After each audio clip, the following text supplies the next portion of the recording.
हो जाए तब आत्मपद का साक्षात्कार हुआ।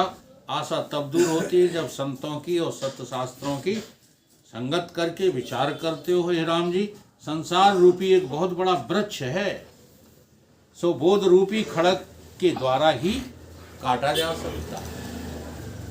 अगर आपके पास जो है बोध नहीं है, बोध का तात्पर्य है केवल समझदारी। देखो, चाहे आप अच्छे कर्म करो, समझदारी बोध नहीं है तो कर्म आपके अच्छे होंगे ही नहीं। वो चाहे आप भक्ति करो, अगर आपको बोध नहीं है तो आप भक्ति करोगे तो जरूर, लेकिन उस भक्ति में किसी न किसी को बीच में प्रविष्ट करा दोगे, फिर वो भक्ति ईश्वर की नहीं होगी, किसी और की होने लगेगी। चाहे आप स्वाध्याय रूपी ज्ञान अर्जित करो, अगर तुम्हें जो है बोध नहीं है, बोध माने यहां जानते हो गुरु आज्ञा का पालन, बोध माने श्रद्धा। श्रद्धा की परिभाषा क्या है? चाहे जहां श्रद्धा करने को श्रद्धा कहा ही नहीं शास्त्रों में। सत्य, वेद, गुरु वाक्य है, श्रद्धा अस्त विश्वास, और कोई जो है श्रद्धा नहीं है।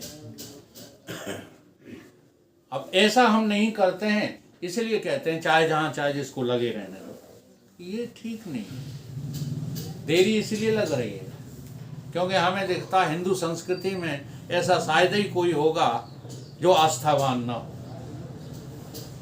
लेकिन फिर भी ये प्रश्न खड़े करते हैं बड़े बड़े अच्छे पढ़े लिखे लड़के और पढ़ा लिखा समाज, और जो सच्चाई के रास्ते पर बिना पढ़े लिखे भी हैं, ये प्रश्न करते हैं कि जब चारों तरफ जो है सत्संग चल रहा है, चारों तरफ कथाएं चल रही हैं, फिर भी हमारा भारतीय व्यक्ति कुसंस्कारों में क्यों पड़ता जा रहा है?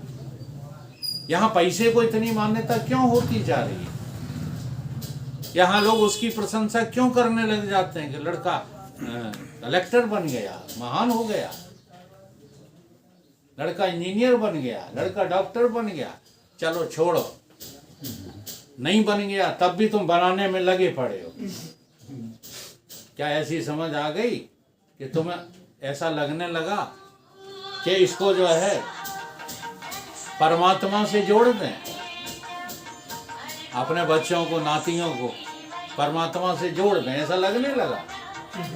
नहीं लगता है तो तुम बच्चों के दुश्मन हो, दोस्त नहीं हो। सीधा सा गणित। जब सत्संग और सत्शास्त्र की बुद्धि रूपी खड़ग तीक्ष्ण हो, तब संसार रूपी भ्रम का वृक्ष नष्ट हो जाता है। जब शुभ गुण होते हैं तभी आत्मज्ञान आके विराजता है। ये जो ज्ञान है, अभी शुरू में हम चर्चा कर गए, ज्ञान ही सदृशम पवित्रम ही विद्यते। ज्ञान के समान पवित्र करने वाली कोई वस्तु संसार में है ही नहीं। इसलिए ऐसी पवित्र वस्तु तुम्हें कब मिलेगी? जब तुम्हें अपने स्वरूप का बोध होगा। बिना स्वरूप बोध के ये पवित्र ज्ञान मिलने वाला, पुस्तकों में पुस्तकी ज्ञान का नाम ज्ञान नहीं है। धोखे में मत रहो कि हमको योग वशिष्ठ भी याद है, हमको जो है भागवत भी याद है, हमको गीता भी याद है, और हम वाक वैखरी शब्द झरी शास्त्र व्याख्यान कौशलम, उसकी कुशलता भी हमको नहीं। ज्ञान फ्यान कुछ नहीं है, केवल आत्म बोध का नाम ज्ञान है, बाकी और कोई ज्ञान ज्ञान नहीं है। सब अज्ञान है, सब अविद्या है। जहाँ कमल होते हैं वहाँ ही भौरे भी आके स्थित होते हैं। शुभ गुणों में आत्मज्ञान रहता है। हे राम जी, शुभ गुण रूप पवन से जब इच्छा रूपी मेघ निवृत्त होता है, शुभ गुण रूपी पवन से, यानी आत्मज्ञान रूपी पवन से, शुभ गुण इसी को कहा है। यद्यपि अपेक्षाकृत बाहर भी शुभ अशुभ होते हैं, समझ रहे? कहीं भी शास्त्र उल्लंघन नहीं करते, लेकिन वास्तव में शुभ गुण किसको कहा है? आत्मबोध को ही शुभ गुण कहा है। इच्छा रूपी मेघ निवृत्त हो जाते हैं, तब आत्म रूपी चंद्रमा का साक्षात्कार हो जाता है। जैसे चंद्रमा के उदय होने से आकाश शोभा देता है, वैसे ही आत्मा के साक्षात्कार होने से तुम्हारा अंतःकरण कमल के फूल की तरह खिल उठेगा और तुम इस संसार, विषमता रूपी संसार में विचरते हुए भी सबसे पृथक अपने आप में आनंद का अनुभव करने लगो।